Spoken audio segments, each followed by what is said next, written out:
How's it going, PhonLab? It's Root Junkie here, and today we're going to be showing you guys how to use server credits on the Octopus box to remove FRP on Samsung devices. So over here you can see that I have this Samsung device right here, and it is on the FRP lock screen.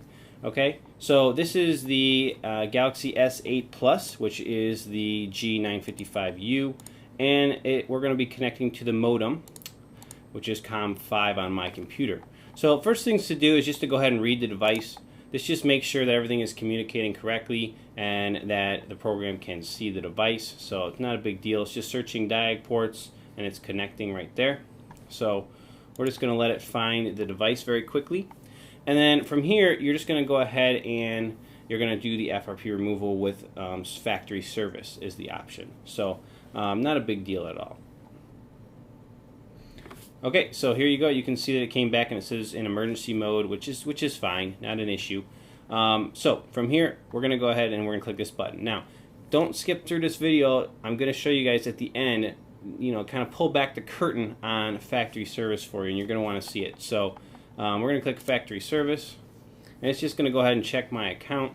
And generally, the balance on the credit that it costs is 200 credits for this if you have the Octopus box and the Samsung software activated, and which is about $25 approximately. Okay, so I'm all good. So I'm going to go ahead and click on this option right here. And what should happen is it's going to connect to the device and it's going to do the FRP removal. It doesn't really take that long. It's a very quick process in general. Just a couple minutes and it will remove FRP. Something to note is that the device is still on the verifying screen over here. So that's all it's doing. It's just sitting there right there on that verification screen. So there you go. Looks like it's doing everything correctly. And so this is just a little disclaimer. Operation reset may be illegal in your country, blah, blah, blah, blah. We'll go ahead and hit yes to just go ahead and do it. And it's going to go ahead and remove FRP off this device. So reading FRP reactivation lock data. And we're just kind of waiting for it to finish up the process here. Sending a request to server.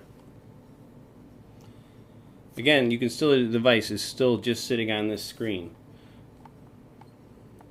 Resetting FRP reactivation lock. Okay, it's looked like this is going to go through correctly, and it says you're all set. So just reboot the device manually, and FRP will be removed. Okay, so that is stinking awesome. Okay, so we're done on here. Let me just go ahead and close these two out and show you the device. So over here on the device, I'm just going to do the reboot like it says to do. And we're going to do a restart, and FRP should be removed. Now, you saw the device didn't reboot. It didn't do anything else except for sit on that screen. And that should tell you a lot, specifically telling you that we're connecting to the modem port to do this repair.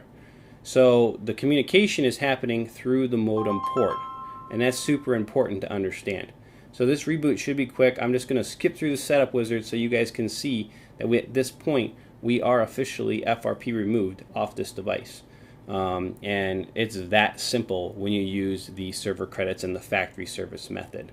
It may even just go right through setup. No, it looks like I got to do it anyway. Okay, so we'll just let this setup go through. You're going to see how simple this is to do.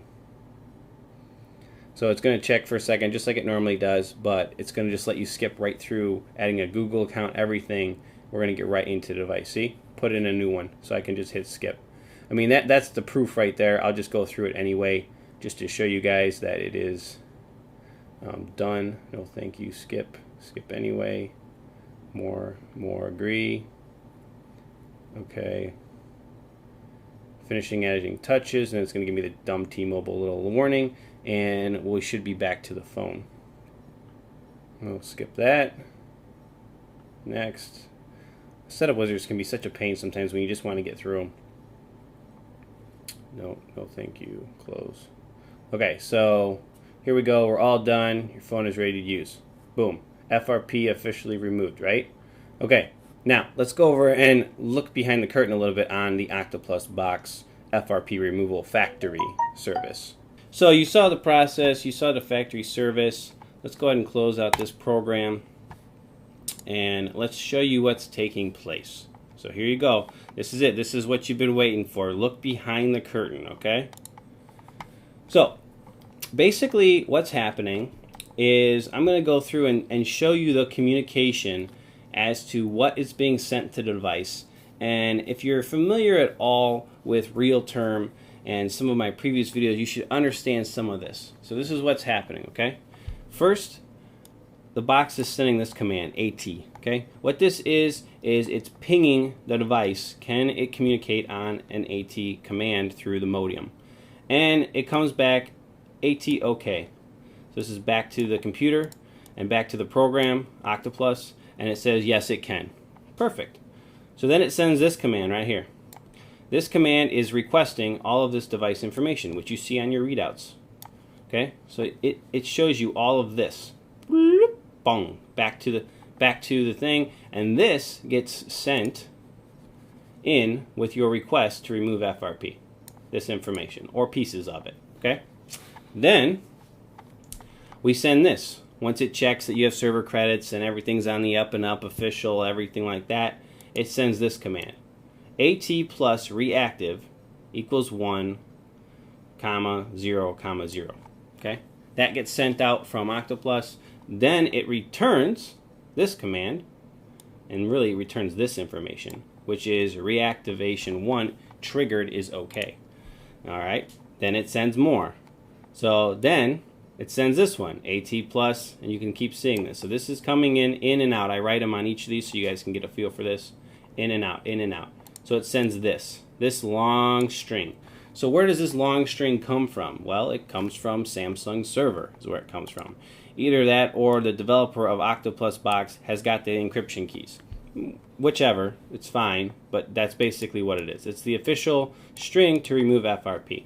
So that goes out. This information comes back in saying, here is the new number for reactivation 2. Okay? And gives you this number and says okay. Then it goes out again, and it gets another number it sends, comes back and says that number is okay. You can see it down here.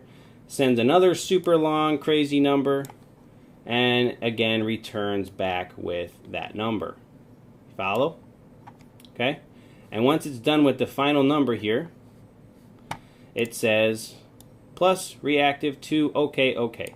And once that comes back into the computer and into Octopus Box, the removal is officially done. This is the official removal method of Samsung. This is what their internal software does.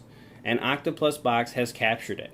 Okay? And they found a way to either remotely contact the server and get the numbers, or like I said, they have the encryption keys and they generate their own numbers. I'm guessing more likely that they're just accessing Samsung server and getting the official numbers every time we use it and we use the server credits with the Octopus Box. So there you go. I hope this was informative. This is what is happening here with server credits. This is why server credits always work, because it's the official method that Samsung uses in their own internal tools. Very, very cool, very interesting. Obviously, this is not something that can be replicated without GSPN access. If you're not sure what that is, do a quick Google search of GSPN and you will find out. It's basically accessing Samsung's internal servers. So there it is, very cool. I think for 25 bucks to get access to this for a service for a customer, well worth this buying the server credits, the 200 server credits you need for 25 bucks. Definitely worth it. But there you go, guys. That is going to wrap it up for me on this video using server credits on Octopus Box. Definitely an awesome service and highly recommend using it, actually. Unless you can find a way to get your hands on GSPN access, then this is an absolutely great option. But that's going to wrap it up for me, guys, and we'll catch you in the next video. Root Junkie out.